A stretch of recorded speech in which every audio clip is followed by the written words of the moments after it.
Comment se lancer dans l'immobilier avec des moyens limités? On va considérer que vous voulez devenir à terme, vous voulez créer à terme une agence immobilière et pour une raison ou une autre, vous n'avez pas suffisamment de moyens. Donc, comment vous développer?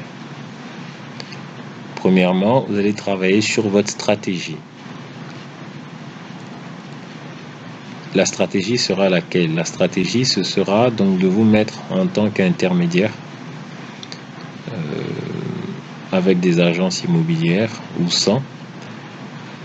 Vous ne recevrez pas une grande partie de la commission parce que vous n'êtes pas agréé, mais cela vous permettra de connaître le marché et de vous faire connaître du marché.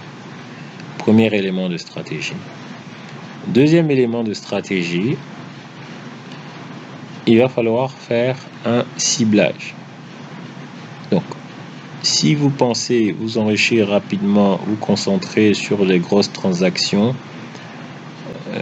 cela risque d'être un tout petit peu compliqué parce que sur les grosses transactions, vous aurez des acteurs très importants, donc vous risquez de vous faire squeezer. Et deuxièmement, les grandes transactions ne courent pas la rue. Donc, en termes de stratégie, il est plus opportun d'attaquer la partie moyenne du marché et la partie basse du marché. Ce qui est intéressant, c'est que lorsqu'on est sur le moyen de gamme et le bas de gamme, on touche toutes sortes de clientèle.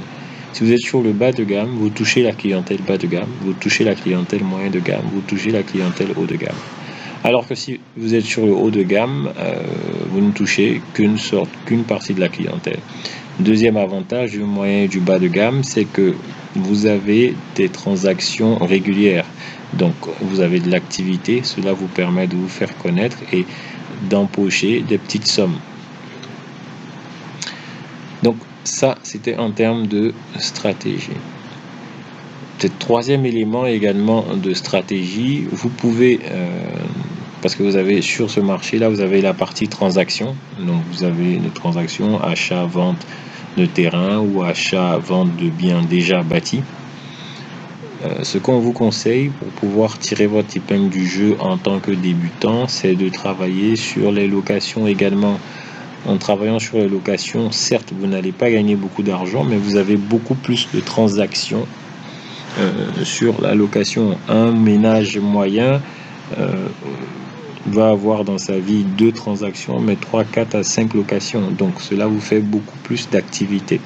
Et cela vous fait des revenus pas importants, mais récurrents.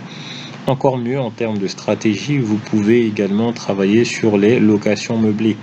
Sur les locations meublées, vous avez encore plus d'activité. Et les clients des locations meublées vont vous permettre de constituer un carnet d'adresses que vous pourrez utiliser après pour vos transactions.